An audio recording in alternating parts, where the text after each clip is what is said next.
Yeah.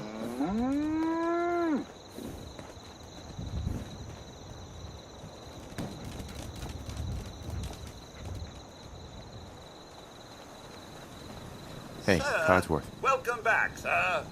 I do hope you were able to find some assistance in Concord. How were things here while I was gone? Oh, just catching up on old yard work. Some occasional pest control. And you, sir? Anything to be found in Concord? You could say that. I made a few new friends. Can't have enough of those these days. I realize that I'm no Mr. Gutsy, but if needed, I'd be honored to accompany you throughout the Commonwealth. Just say the word.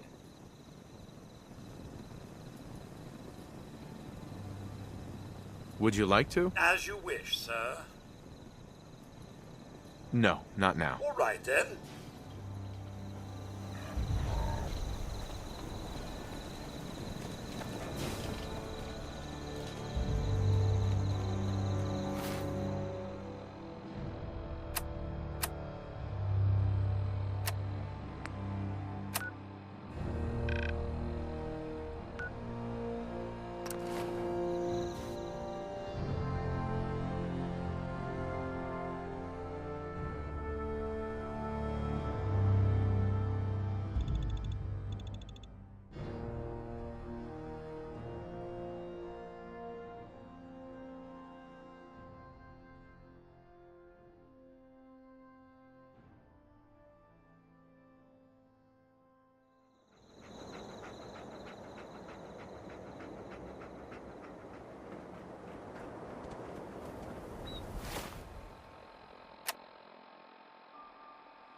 Anyone is one of those things. It's that secretary of his.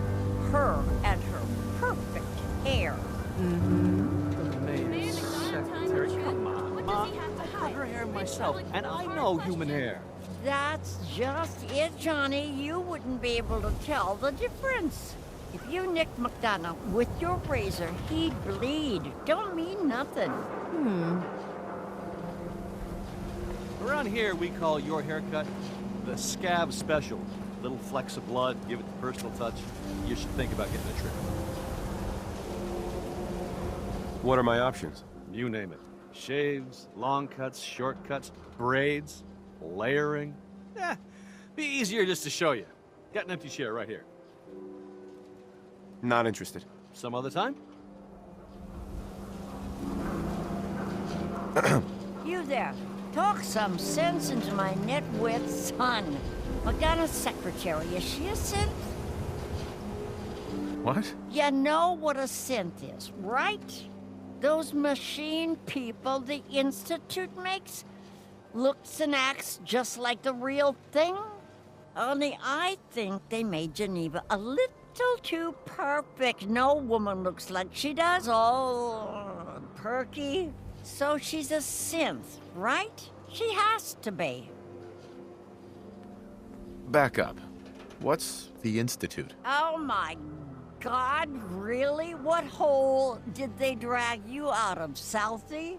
The Institute are the ones who kidnap people, replace them with synths?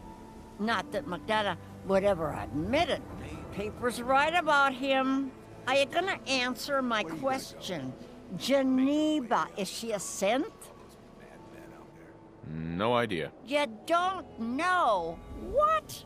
Born without a brain between your ears? You just said that no one could tell the difference, Ma. He don't know if Geneva's a synth, and neither do you. So could you lay off? Don't you talk to your mother that way, Johnny. For your hair, I'm thinking highlights. Or we could try a short shave on the sides. Or maybe some braids. Not today. Later then. The Super Salon can give you the hairstyle of your dreams.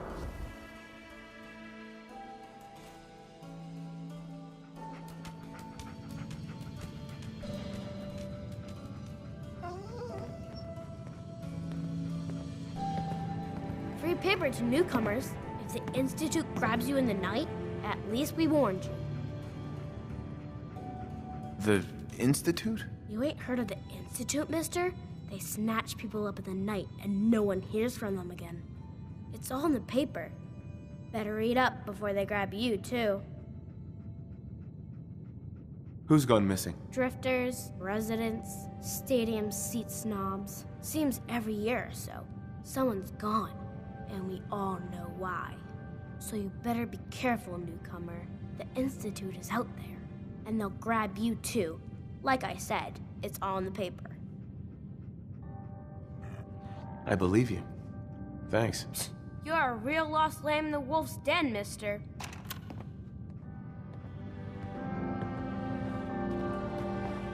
Glad you dropped by. You holding up, Blue? Why are you calling me that? 'Cause you're a vault dweller?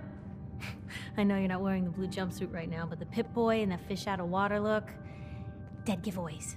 So here's the deal. I want an interview. Your life story in print. I think it's time Diamond City had a little outside perspective on the Commonwealth. You do that, and I'll tell you what.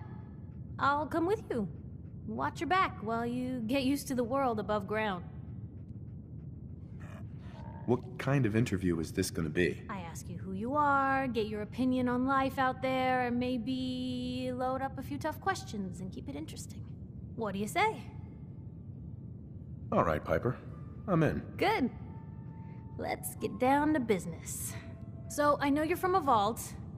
How would you describe your time on the inside? My family and I were frozen. I didn't spend much time in the vault. Wait, they boxed you up in a fridge? The whole time? Are you saying you were alive before the war?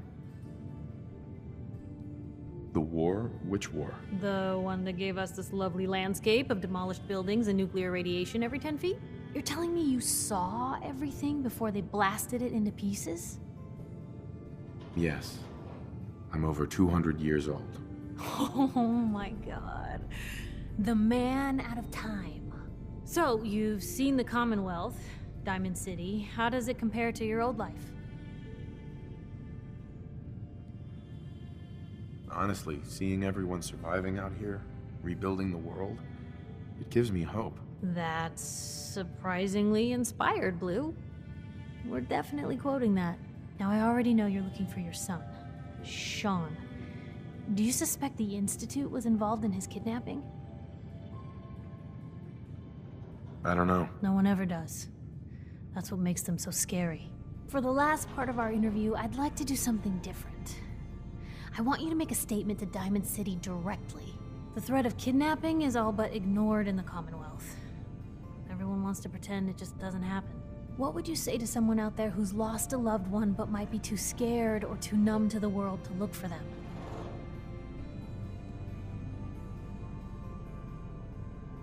No matter how much you want to give up, don't. You have to have hope that you'll see them again. Or at least, that you'll know the truth. A strong note to end on, Blue. Thanks. That's everything. It's gonna take some time to put this all together, but I think your story is gonna give Diamond City plenty to talk about. Anyway, I agreed to come with you, right? Watch your back. Just say the word when you're ready. I can't wait to see where this story goes next.